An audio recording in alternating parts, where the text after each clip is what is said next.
Good day to you all, and welcome to today's FlightGlobal webinar, How Can Airlines Reconnect North America? This is the first of 4 regional webinars planned in 2021 about the airline's network strategy. My name is Pilar Wolfsteller, and I'm FlightGlobal's America's Air Transport Editor based in Las Vegas, and I'll be your moderator. A year ago, as COVID tore around the world, it was anyone's guess as to when the air travel would return. At the beginning of a cataclysmic global crisis, passenger carriers cut routes, retired aircraft, and shed staff. Now, North American air travel is roaring out of its forced hibernation. Since March, US airlines have reported promising first quarter results and sharply higher domestic demand as Americans get back in the air. Numerous recent surveys show that they're ready. Deloitte data, for example, reveals that 4 in 10 Americans intend to take at least one trip with a flight and/or a stay in a paid lodging between Memorial Day, which was last weekend, and the end of September. In 2019, it was 42%, so we're not very far off pre-COVID numbers. And airlines are smelling the opportunity, and who can blame them? Legacy carriers are offering more point-to-point routes and looking to alliance partners to support their growth, while smaller carriers scramble to grab market share.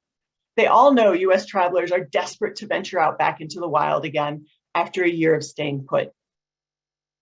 2 new low-cost entrants, Avelo Airlines and Breeze Airways, are shaking up the US market, while 2 others, Country and Frontier, recently launched successful IPOs. We'd all agree that the most overused term in our industry right now is pent-up demand. We're kind of sick of hearing that, right? The other day, I heard someone refer to what we're seeing now as revenge travel. That's a good way to accurately describe Americans' booking frenzy. The TSA, responsible for security at 450 airports across the country, screened 1.96 million passengers on Friday, May 28th, the beginning of the Memorial Day weekend. That's about 75% of 2019 numbers. So we're just a hair away from busting that psychologically important 2 million mark. With travel restrictions overseas still locking them out this summer, Americans are more likely to get on a plane to Vegas or Miami or Hawaii or Kalispell, Montana, and the airlines are giving them what they want. I can say, for one, that the Vegas Strip is already crazy full. So what are the new challenges for network planners now that everything's open again and the rules we lived by in the past 15 months are being abandoned? Some regional airlines didn't survive the crisis, and all airlines have emerged on the other side in a different form. In addition, alliances seem to have taken on a new significance. How are airlines using these to win back business? And is what we are seeing in the industry now a going back to the before times, or is this really a new normal? And how is the new going to be different from the old? What are airports doing as airlines continue to figure out what fits best in 2021? How has the crisis changed the entire relationship between airports and airlines? What long-term trends can we glean from the data we have so far as the post-COVID recovery takes hold for good? These are just some of the questions we want to explore with our guests today. And this webinar is made possible thanks to our sponsors, Cirium, the #1 source of aviation and air travel data, and Miami International Airport, the primary US gateway to Latin America. We have a phenomenal panel for today's discussion. I'm so excited. Each one of these folks could fill an hour by themselves, and we get to hear from all of them. First of all, we've got Cirium's Kim Gesh, VP of Commercial Planning, who has a trove of data on what airlines and airports are doing in what is, for all of us, a very new environment. We've got Jude Bricker, Chief Executive Officer of Sun Country Airlines, who brought the carrier from near death to the stock market in 4 short years. Brian Snowtons, VP Network Planning and Alliances at American Airlines. Stephanie Weir, Director of Air Service Development and Cargo Services at my former hometown airport, Philadelphia International. And last but certainly not least is Justin Meyer, Deputy Director of Aviation, Marketing, and Air Service Development at Kansas City International Airport. Before we launch into our discussion, allow me to explain the format.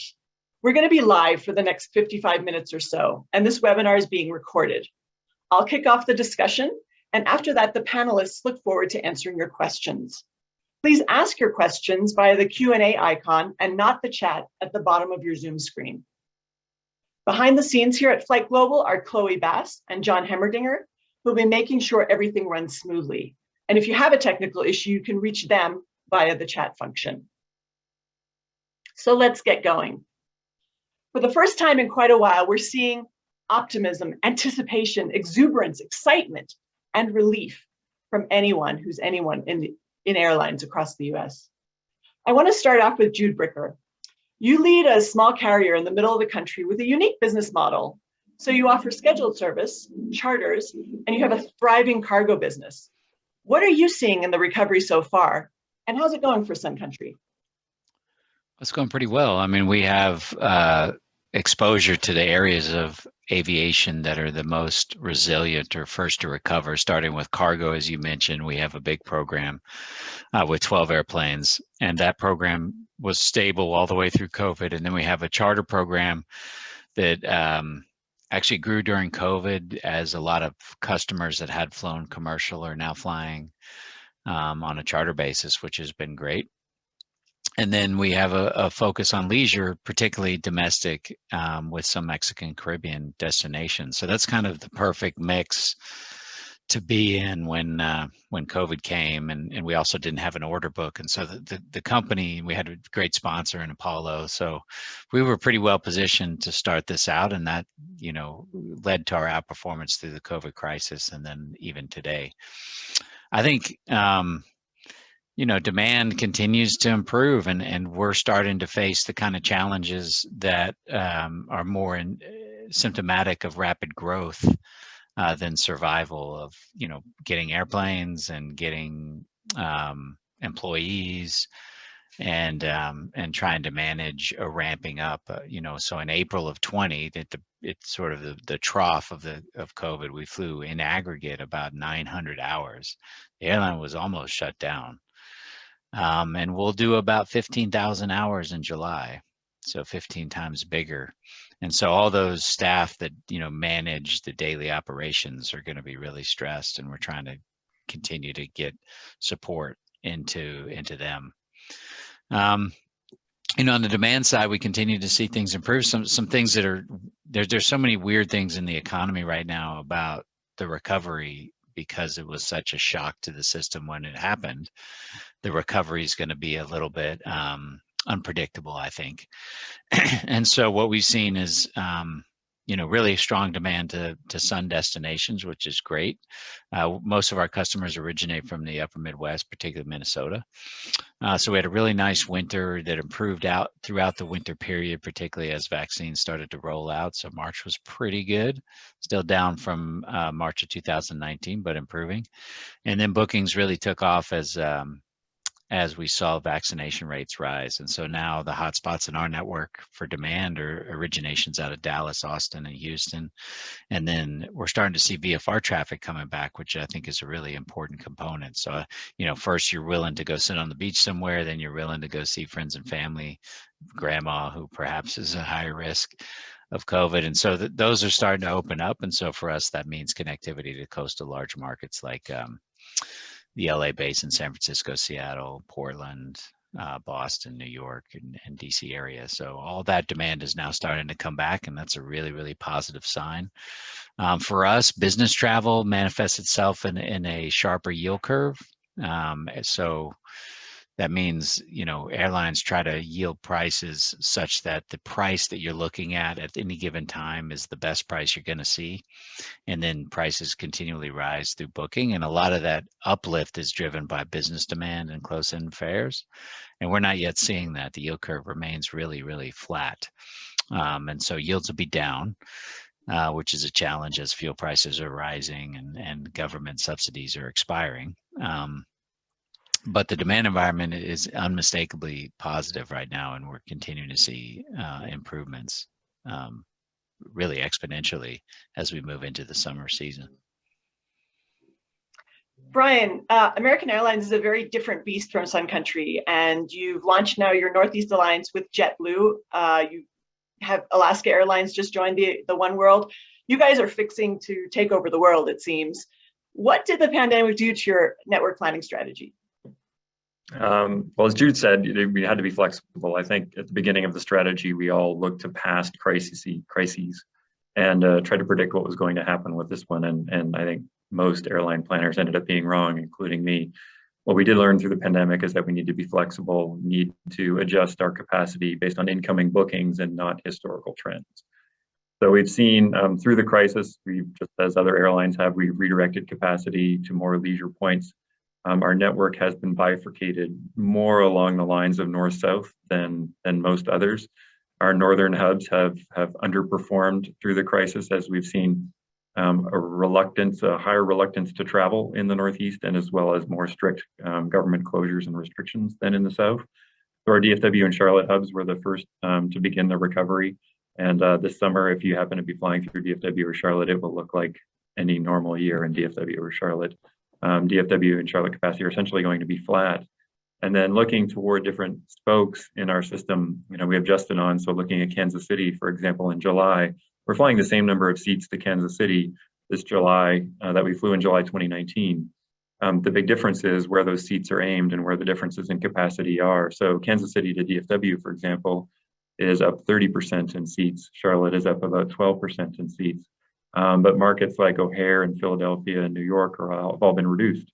And that's just indicative of the pace of return to travel in these different regions, as well as the connectivity of our southern hubs versus our northern hubs. Our northern hubs tend to depend more on demand to Canada, the transatlantic points.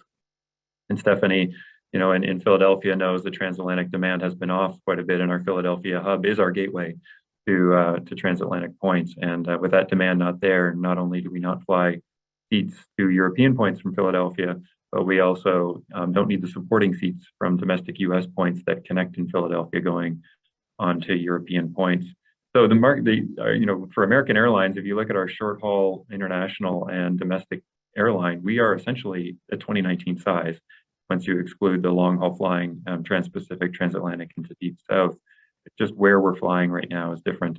And we do anticipate with business travel returning, those Northeast hubs, Chicago, Philadelphia, LaGuardia, JFK, Boston will all return to more normal levels, but they're more dependent on business travel than leisure travel for us. And you'll see those flights come back then. And then we obviously, as you mentioned, we have our alliances in the West and in the East to help bolster our presence and provide more schedule options for those in those particular regions where American historically hasn't been as strong as we have in the South and in the Northeast. So, Kim, we're hearing from both of these airlines, there's this dichotomy between business and leisure. And it seems to me that after a year of all this, airlines are kind of flinging ideas to the wall and seeing what sticks, so to speak. There's a lot of experimentation going on with schedules, destinations, routes, a lot of discovery, a lot of trial and error. Does the data you're seeing support this impression, and how does it support this impression? Yeah, it does. That's correct. And like Brian mentioned, there's been a shift away from the historical way network planning has been done, and it's really kind of moved to a dynamic approach based on the current market. Think about schedules, for example. Future schedules are continuing to be published. However, when you look at close-in timing, the reductions start taking place about 6 to 8 weeks ahead of that travel date, and then throughout the next 4 weeks, you see up to multiple reductions taking place again based on what's happening in the market and where the demand is, as Brian mentioned. From my experience when I was at the airport and what I've seen over time, historically, expansion takes place when there's an up economy, right? There's mitigation of risk because you have the markets that are doing really well. And as Jude mentioned, the airlines went through this survival mode and now are coming out of survival and looking at where do we want to put airplanes back into service, right? Airplanes don't make money on the ground. So they're really seeing what works based, again, on demand. And you're seeing that more on the leisure side. But, you're seeing things that took place historically, like introduction of focus cities, mini hubs, hublets, a lot of point-to-point flying, less than daily service, and a different mix of equipment just based on demand. I think American, I was looking at their data, and they have a lot of 777 service on domestic routes and on close-in international routes because that's where the demand is. Thinking about the demand, I won't say it's pent up demand. I'll say it's unmet demand. It's really about matching the supply with the destination and the timing. New service announcements continue to happen. You spoke to it earlier. Two new carriers launch service. I think seeing that gives me the impression that the industry is adapting to the current needs. Right? It's really adapting to the market, and it's been forced to adapt. There's also a move away from traditional data sources and really looking at more contemporary input sources to really give contextual insight to where demand is, right? And I think that it's transforming the industry to be more kind of in touch with the market and what's taking place from the actual demand side. So I'd like to move over to the airports now. And Stephanie at Philadelphia, I mean, you're situated directly between the New York and the Washington, D.C. metroplexes, and that can be a great advantage, but I'm sure there's some competitive, issues. You need to be competitive on cost because you've got Baltimore and Newark also within striking distance of Philadelphia customers. So how has the pandemic changed the way you've spoken to airlines, or you're dealing with airlines when it comes to new business opportunities? So there's a word that I have learned to love since starting in Philadelphia, and it's gritty. I think it really sort of the fighting spirit that we have in Philadelphia, and kind of, how we approach air service. But there's one thing that we need to make clear. Don't underestimate Philadelphia, right? We are the 8th largest MSA, and there is a huge O&D demand at the airport. And you can see that when you look at the types of carriers that we have. We have a very successful hub carrier, thank you, American, that has really been opportunistic through this pandemic in shifting their capacity, right? You saw them sort of remove their transatlantic capacity and start to find more leisure driven. And then we have carriers like Sun Country who, didn't operate for a little while, but as soon as the demand was there, have come back and we welcomed them back with open arms. So to us, it's really about being the best airport for the Philadelphia region and using data to help our carriers. We spend a huge amount of time, a big part of my day, looking at data all day and talking as well to our stakeholders so that we can understand what the customers in our catchment area need and help translate that to the airlines so that they can see where those opportunities are. I think, Santiago, Dominican Republic is a great example of that. We've been talking about it for a long time. It was that route just leaked to New York. 90% of the customers in our catchment area went up to New York to fly down to Dominican Republic. And we finally gave American the right data, and they saw it and have started to operate, and it's been quite successful. So it's understanding who is in your catchment area and what their needs are, and really trying to help carriers understand where those opportunities are. I'm going to move on to Justin now. Kansas City doesn't have the same kind of issues, that kind of pressure. You're the only major airport for miles around. I mean, you've got Des Moines, St. Louis, and Tulsa in a 3 or 4 hour radius. You recently got some flights from Southwest. A bunch of other airlines are reinstating connections. So how are airports, also smaller airports like Kansas City, spooling up to accommodate this influx of passengers? I mean, we're still down a little bit from before times, but Canadian airports have said they need up to 60 days to rehire staff and just get the processes moving again. So can you talk a little bit about this spooling up process and how it's going at Kansas City? We're really heading into a strong summer period. Luckily, we were able to retain most of our employees. Our airline partners have been able to retain their employees. So the employment piece isn't so difficult, and we've been able to hold the space for our airline partners to return. So Brian noted that American's already back to pre-COVID levels in Kansas City. One of our fastest growing carriers, Spirit, is going to be 175% of seat capacity pre-COVID here this summer. In fact, we're setting up for the next 10 days to inaugurate or reinstate 15 markets from Kansas City. So things are moving forward, but quite honestly, we're still looking at June seat capacity pre-COVID down about 20%. But but the demand has shown that we're ready for it. In fact, 10 of the last 12 days, I'm estimating outbound load factor based on, as Kim mentioned, new sources of data, looking at that TSA throughput versus the scheduled flight capacity data, seat capacity data I'm able to get out of the Cerium tool. I'm estimating that we've had 10 out of 12 days with load factors north of 90% in Kansas City. So we're ready for more seats. The region's ready to fill those additional seats as they come online. Wow, that's all fascinating. And I now have a question for all of you. Maybe y'all can jump in. So, we're seeing something that, was unthinkable a year ago. We've got 2 new airlines that have launched within the last month. Breeze launched last week, Avelo last month. And those carrier CEOs see demand on underserved routes. So this is what I've been hearing echoes of this from other low-cost carriers as well. Major and regional airlines have consolidated their networks, not only during the pandemic, but also prior to that. So how do you view this opportunity? I mean, is that something that could be successful? Have established airlines left their flanks open to attack from these new upstarts? Well, that Anyone last part's probably for Brian. I mean, look, I think it's a unique set of circumstances in the last 30 years where you have availability of airplanes, pilots, gates, and a strong consumer all at the same time. So I think it makes sense that carriers are launching, but I would say that the network carriers are pretty strong right now, and there's a lot of surplus demand, surplus capacity that hasn't yet been allocated. I think it's going to be hard. I mean, the fares are down.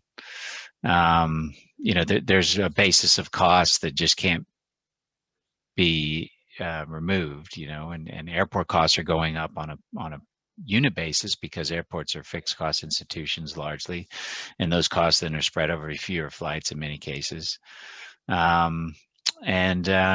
Fuel's up, and I think it's going to be pretty difficult. Now, there's probably going to be some initial success, particularly with the experimentation. And by the way, I have really close ties to those staff of those 2 airlines, they're extremely capable executives running those startups, and I think they're going to find some success through experimentation, but like everybody's out there experimenting and trying to find what's going to work. And I think there's just not going to be a lot of oxygen out there. It's going to be a hard road, I think, for those guys. That's my view. Yeah, I certainly agree with Jude. I think starting a new airline, is hard in any time, even during good times. And you've seen new airlines start up and see challenges. And so I'm not going to, rate whether these airlines will be successful or not. But what we focus on here at American is just to be as competitive as we can. And so in network planning, we strive to have schedule differentiation. So something that, if you're looking to fly from Tampa to New York at a particular time of day, we've got you covered, not just once a day. Or, if you want to fly on Tuesdays, we've got you covered as well. And some of these airlines don't operate on Tuesdays. And so, if Allegiant has been successful in this country, and they've found a way, but we're going to compete on O&Ds that we see as important, and we're going to offer schedules that differentiate ourselves not only from these airlines but the big airlines as well. And the single biggest driver of improved yield in any aviation market is schedule differentiation. And so that's really what we strive for here at American, to give the best schedule, onboard product, frequent flyer program, all these things that discerning travelers are often willing to pay for. And if these airlines find success, great, I wish them the best. But we're simply not going to stand by and have inferior schedules just and make things easy for them. We'll compete just as we do with every other airline in the U.S. Justin, Kansas City is within striking distance of Breeze. Is there something you're doing to actively recruit them to try and come connect? We're having conversations with that airline like we've had with every airline. I think the interesting thing for us in Kansas City, when you look at underserved opportunities, there's especially in the leisure markets and some of the things that they're targeting, those aren't underserved from us. Tampa becomes a multi-carrier market from Kansas City here this month. Myrtle Beach is as well. So Charleston, we get service turned on to for this month as well from incumbent airlines. So maybe some of that's a little bit strategic positioning, as Brian mentioned, airlines being willing to compete and kind of throw their elbows around a little bit. But the opportunities that Breeze has latched onto in markets like Louisville or Akron, we've got a little bit of incumbent competition there that I think is making it a little bit of a different opportunity, shall we say. Kim, do you have an opinion on the new airlines?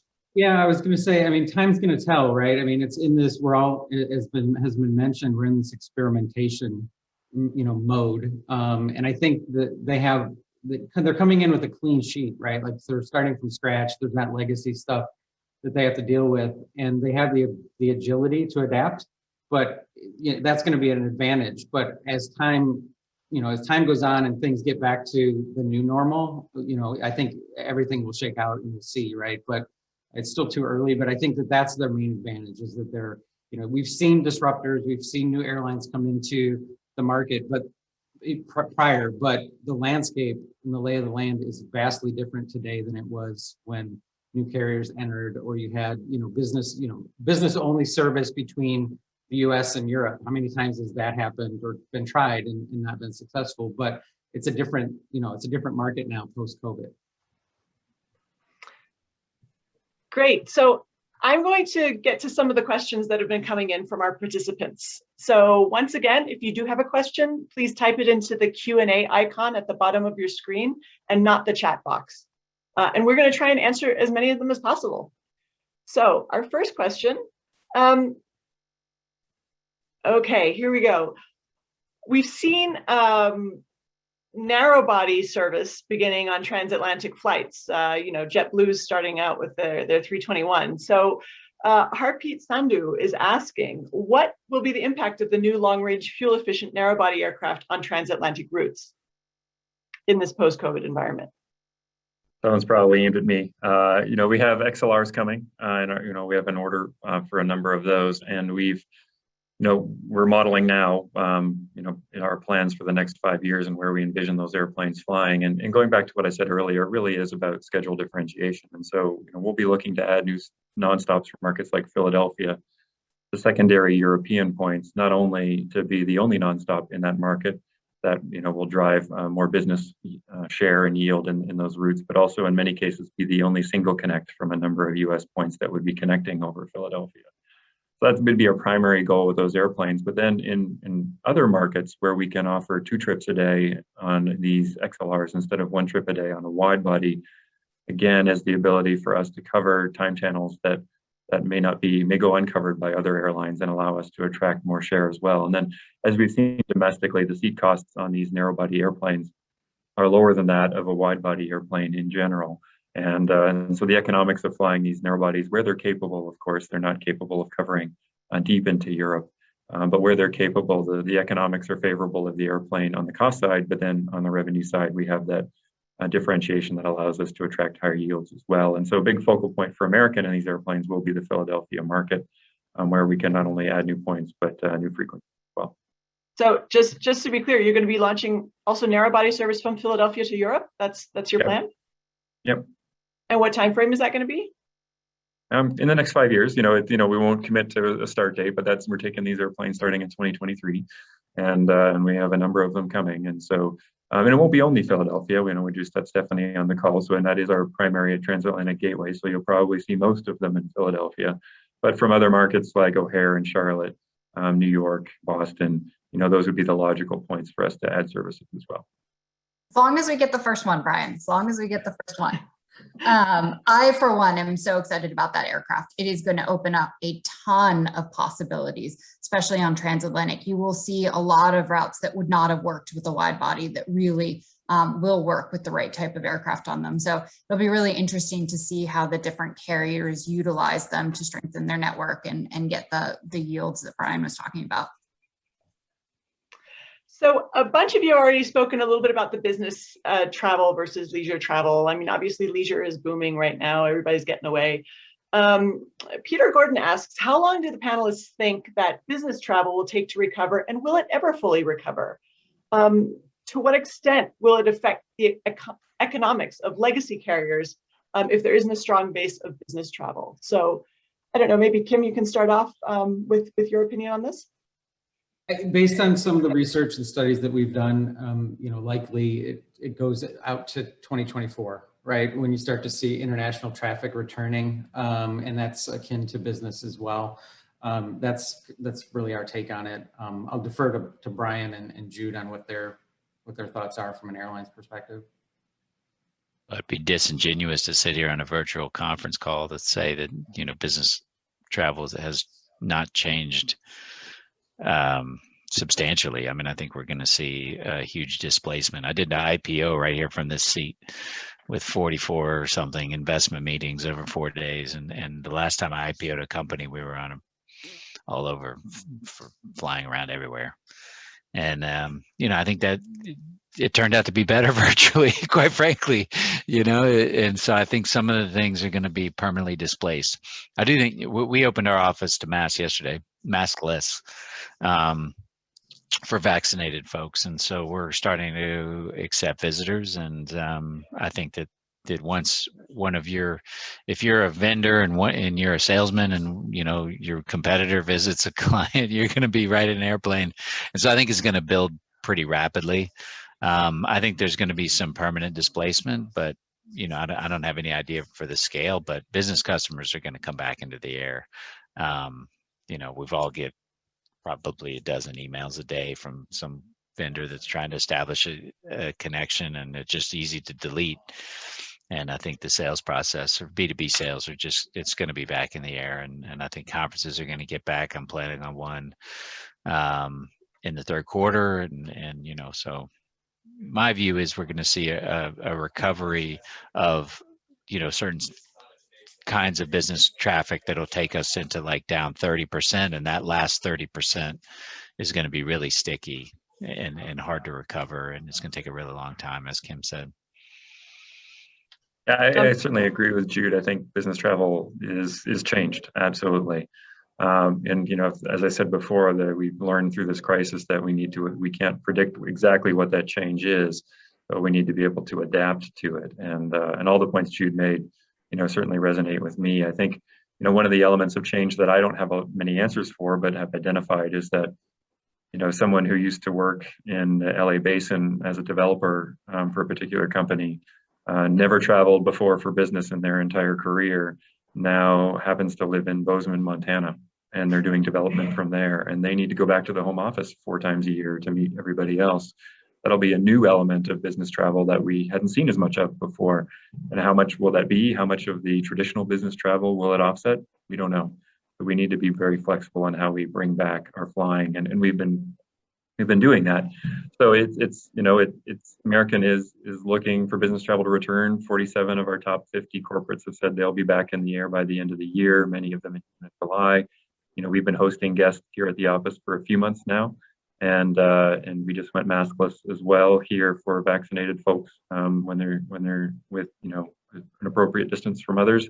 My team, 75% of my team is in the office on any given weekday right now, just because they value working together and seeing the collaboration that goes on. In a network planning world, it's all about creativity and learning about what's going on in the industry and shouting ideas over the cube to your colleague. And we've been doing that since the beginning of the crisis, and because it's been needed now more than ever. And we'll continue to do that going forward. So yeah, there's probably some asymptotic level that business travel will return to, and we've cut X number of years off of business travel growth. I don't know what that number is, but we'll be catering our schedules as we see it return and the nature of it return. One of the things that I think is going to be interesting from the airport's perspective is trying to position route opportunities for our communities in front of airlines. And as they've spent their capacity or redirected their capacity into leisure markets, which we know is successful and is a really sound strategy because the way leisure has come back, will be how's the best angle to convince an airline, even if it's an incumbent route, to come back? When can we restart this market that's primarily been business supported. And I think that really goes back to some of the things that Kim and Stephanie said, is really working new data sources and working the community to understand, for one of my examples would probably be Kansas City, Indianapolis, incumbent carrier operated that twice a day, and it's not selling in future schedules. And so trying to position markets like that to come back.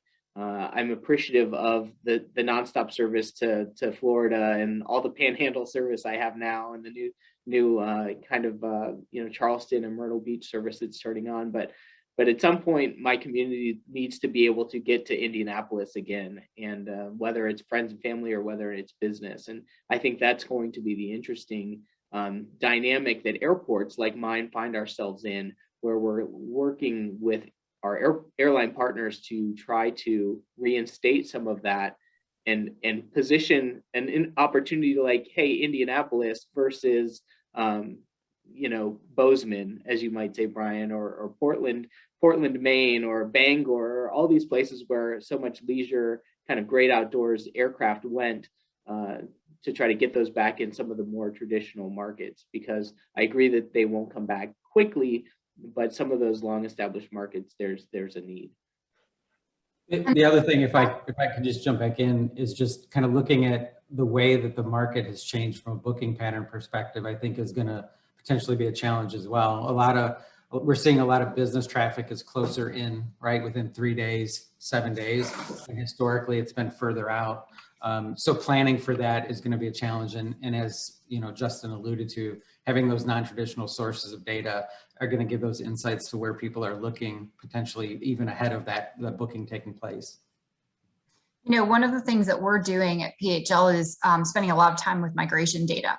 And at first we were doing it because it is a good indication of VFR traffic, but remote work is here to stay. And migration data is going to be a great indication of that too, when we start to compare, especially when the latest census comes out and we can look.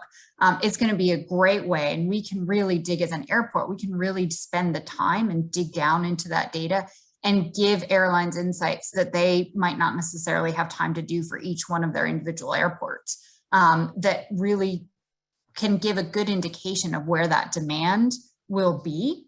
And as travel changes, and travel is going to continue to change. We aren't quite out of this. My CEO has a favorite phrase, and I think it's great. It's, we're all recovering, but we're not recovered, right? And as we finish this process of recovering, we're still going to see changes, and some that will be around for a very long time.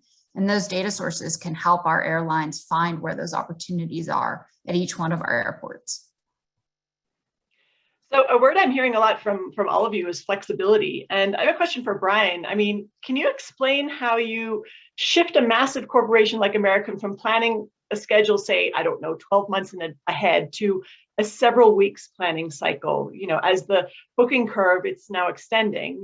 How does the organization pivot to be able to pull that off? I mean, considering it involves aircraft schedules, crew schedules, maintenance planning, airport coordination. I mean, what does such a shift involve to have to go from, very quickly from that long planning horizon down to a very short one? It was necessary. We worked with all of our operating folks here in the office, as well as our labor groups, to allow for close-in schedule changes when normally those wouldn't be permitted under the contractual agreements that we have. And at American Airlines, we all came together here and understood what was in front of us. And so the regular processes had to be thrown out, the rules had to be thrown out, and we have to rewrite a schedule for next month in a week. And so there needs to be a lot of flexibility among all the various groups. And so I was really proud of all of my colleagues for being able to come together and get us through this crisis. Not only on my team, rewriting a schedule once, twice, 3 times as we saw demand continue to fall, but then also everyone else around the airline who changed their processes and were willing to ignore their contractual obligations for a number of months while we posted a crew bid a week or 2 late, because we didn't have the opportunity to get it out as we were rewriting the schedule. So going from that, we're getting closer back to normal now. We're now posting our crew bids as we should be, and we're getting my team right now is primarily working in the fall. The schedule for the summer got published a couple of months ago. And so we're inching back more toward normal because the data and the demand allows us to do that. We don't, the trends are becoming more apparent. The data is becoming less chaotic. The travel is becoming less chaotic. And so we're able to predict a little bit better where that demand will be and how we'll build it going through the future. So, I anticipate by, a month or two from now, we may be back in our regular planning cycle, and COVID may have another surprise for us again.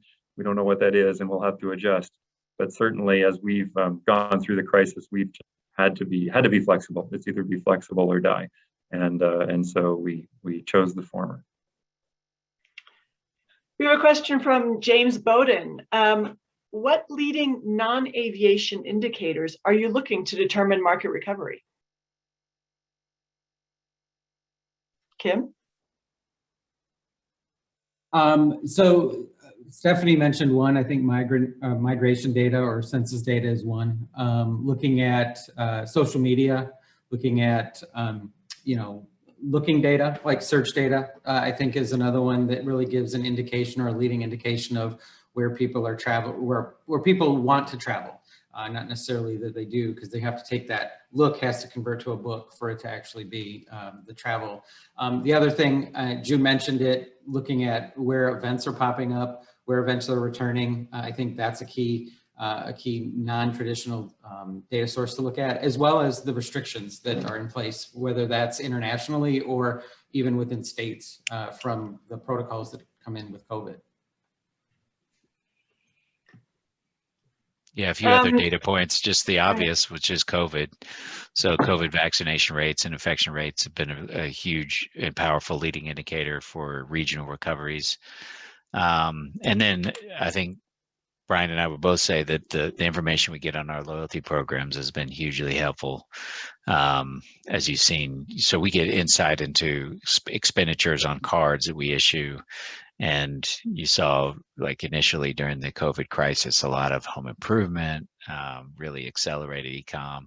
And now we're seeing travel and consumer discretionary around experiences really start to displace those gains that other categories had. And I think that's really powerful. And then also, signups for loyalty cards. So people doing the kind of behavior that's investing for long-term opportunities for travel, which is like build up points on your loyalty card, all that stuff coming really back strongly.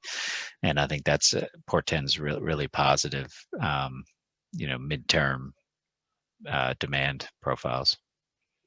We had an interesting, Jude mentioned the vaccination data, and CDC has been really helpful in mapping vaccinations by state. And it wasn't until just a couple months ago where it got down to the county level, which for a market like mine is very helpful, because Kansas City is certainly a different kind of population with a different attitude than the larger, more rural areas of the state of Missouri. So it was a little bit frustrating to go and meet with an airline to say, well, here's where we are in Missouri and here's where we are in Kansas, but knowing that the uptake rate for vaccinations in the more progressive, city municipalities was higher.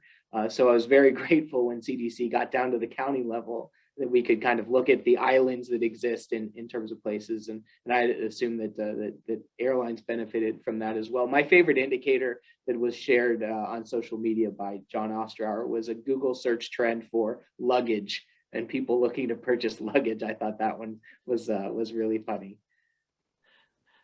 Border closures and travel requirements. That's huge, right? Domestic capacity is not going to fully recover until international traffic is back up on its feet. And you've seen different countries react in different ways. And some of those have helped sort of stimulate consumer confidence to travel, and others have not. Probably everybody on this call has an opinion on the UK's green light system and whether that is a risk-based approach that will work, or if it is too uncertain to help really stimulate that consumer confidence. So looking to it where you can travel, and if they make it easy and certain and transparent to be able to get in and out easily is very important as well. So earlier on, we talked a little bit about this new shift of major carriers to offering point-to-point routes versus the traditional hub and spoke model. Is this something, you know, that we're seeing just temporarily while we get everybody back traveling, or is this going to be, you know, are we going to be shifting to sort of this hybrid model, or is it going to be more of this point-to-point that LCCs are doing very successfully in the long term? Yeah, I think point-to-point is going to be the winner coming out of this as a, you know, as a broad category. You know, so Brian brought up this new thing where you have these work from home folks that are now commuters. You know, that I think is an opportunity for point-to-point carriers. And, you know, what these small communities had been served with is, you know, regional connectivity to hubs that was based on schedule volume so that you could service a business customer. And these new travelers that are either leisure or work from home folks, or, you know, second homes are really popular, particularly here in Minnesota for second home owners, increasingly into West Florida, for example. And that's going to create a lot of air travel, but it's going to be flexible timing that the volume of schedule is going to be less important, and value and point to point, I think, is going to be on the margin more important. So, yeah. Yeah, from my not whole lot, you know, Jude's certainly right. You know, point to point is going to be more important than it was.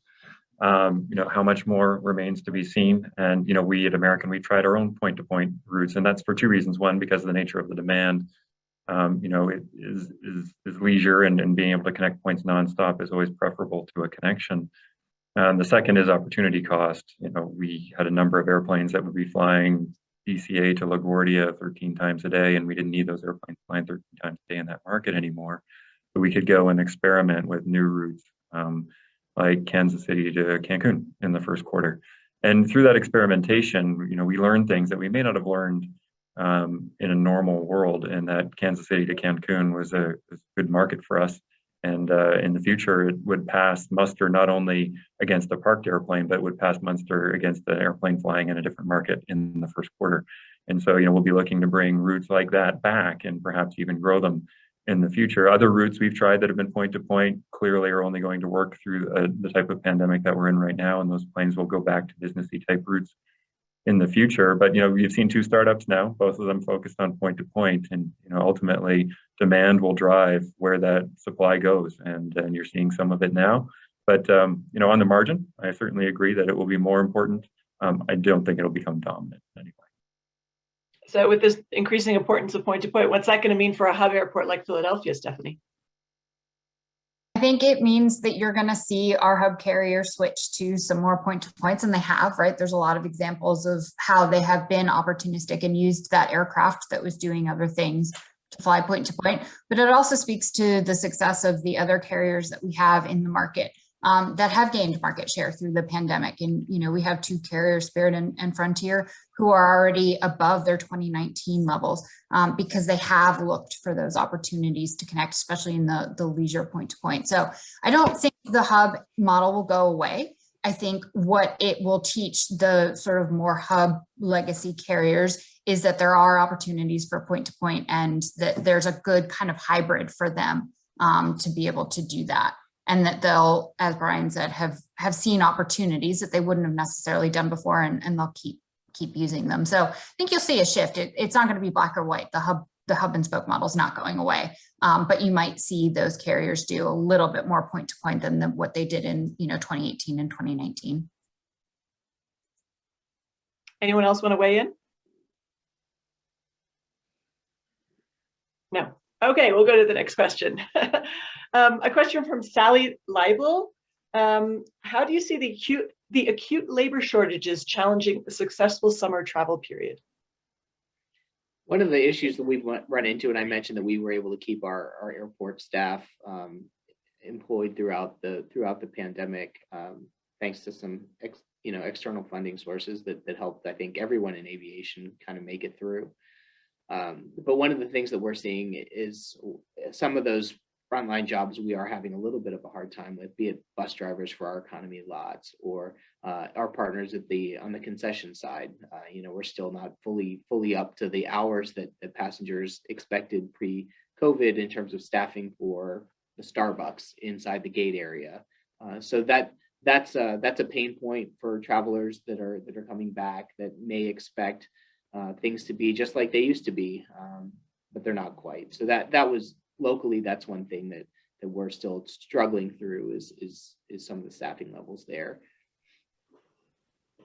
We've talked a lot on this call about the airlines and the airports, but remember, aviation is an ecosystem, and there's a lot of different types of companies that contribute to the success of the aviation industry. And we, like Justin, are struggling a little bit on the concessions side, not struggling, but really having to work with them throughout this whole pandemic to make sure that they were staffed at the right levels. And our capacity levels changed so dramatically. We were actually doing weekly forecasts for them so that they could help make good business decisions about the time of day that they would open and the level of staffing. And that has really allowed them to be very flexible and adapt. It's not just the airlines that are having to pivot and adapt and be flexible. It's a lot of the companies that operate in the airport. And, now as things ramp up, we went from 2 banks as American to 6 now. And that has really that's put pressure on the airport to make sure that we're staffed at all levels. We have an airport preparedness task force whose only job is for every department in the airport to look at these weekly forecasts to make sure that we have custodials at the right times in the bathrooms, right? Everything from simple things like that to making sure that our concessions are open. And because at the end of the day, all of it is a part of the customer experience, and we want to make sure that our customers feel safe and confident traveling through the airport so that they continue to want to travel. So it is definitely a concern for the airport and something that we work on a daily basis to make sure that we provide the best service possible at all levels. So I have a question actually specifically to Jude and Sun Country. This is interesting because we talked about fleets a little bit earlier, fleet retirements and such. How are the dynamics of the recovery and the demand for cargo, as well as the holdup in deliveries of the 737 MAX? Is that going to be affecting your access to new aircraft? I know you're interested, you're in the market for building up your fleet and expansion this year. So how is that going to affect your access to the NGs? Well, it's a positive environment for us right now. There's about 4,000 of them in service, and at the peak of the pandemic, about over 1,000 were grounded. We've seen them come back. I would hope American released some, but they didn't. And so, a lot of carriers are hanging on, and that's kind of the dynamic that we're seeing as United, Delta, and American all have large, older 737-800 fleets that were put into storage and now are coming back to life.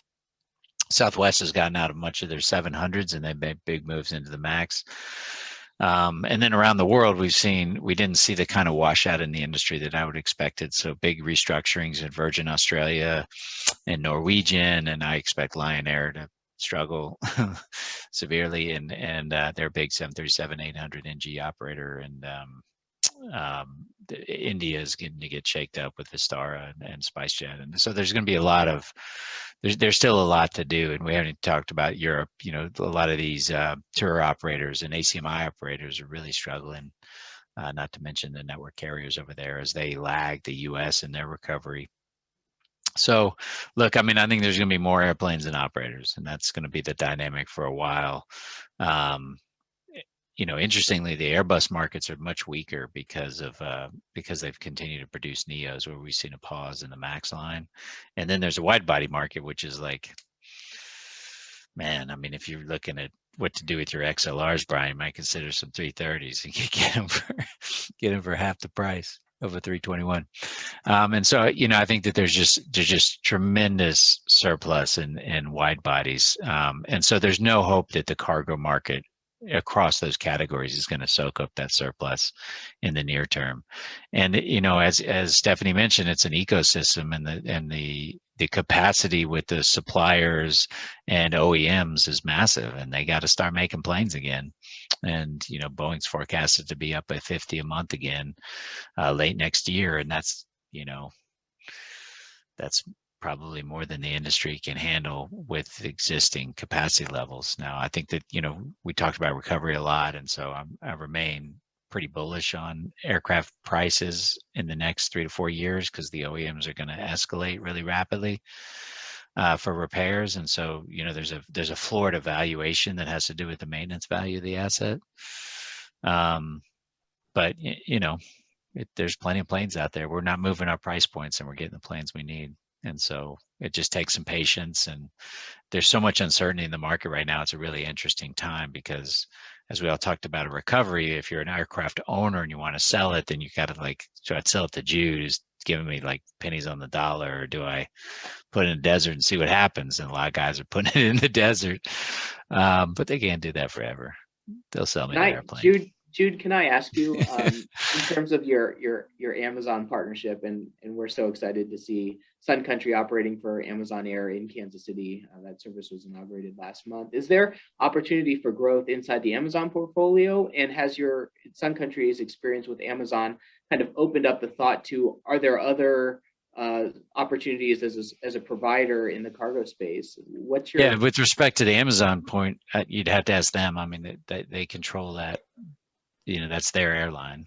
We're a great operator, and we're delivering. We had a period of 250 days where we didn't cancel a flight. And in fact, we canceled when they vaccinated my whole staff at the same day, which was awful. And everybody's sick. So, we have a great operation. I think there's other carriers, other freight forwarder, like DHL has a big 737 operation in the US that we would be happy to talk to, and have been talking to them for years. Our opportunity in the near term is going to be to regrow or recover our scheduled service business to what it was pre-pandemic. And that's going to soak up all our growth, really. All our new pilots and all our new airplanes are going into that. In fact, we're actually hiring flight attendants with the class started today. So we're back in growth mode, and the opportunity is primarily in domestic leisure. So unfortunately, we're running out of time. I've got time for just one more question, even though we have a whole list of them. And we spoke mostly about domestic recovery, a bit about business travel. Let me just move over to international now, just for briefly, and if you guys could just keep your comments brief. COVID passports. Will a COVID passport supported by an organization like IATA stimulate international traffic and get that part of that segment of the industry rolling again? We could just keep our answers short so that we can finish up on a positive note. I had my first around the world trip planned for this month. I've never done that, and I'm still not going to do it because the countries in Asia that I was hoping would be ready for us are not ready for us. So I don't care what you call it that gets me back into traveling around the world, into other countries. Call it a passport, call it my card, call it red light, green light. I don't care. I don't have a preference. I know it's become a little bit of a political hot potato to call it a passport.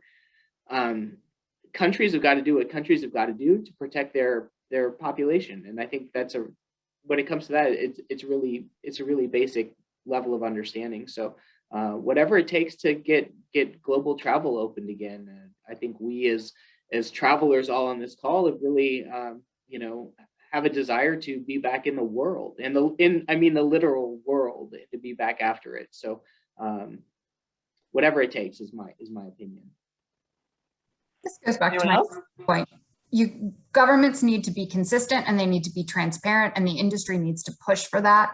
Because if not, international travel will not reopen. You can't be worried about whether you're going to get turned away in a border or you're going to be in a hotel for 2 weeks paying a really expensive hotel. So something has to happen. I agree with Justin, call it what you want, but it needs to be consistent. It needs to be easy to understand, and it needs to be widely accepted.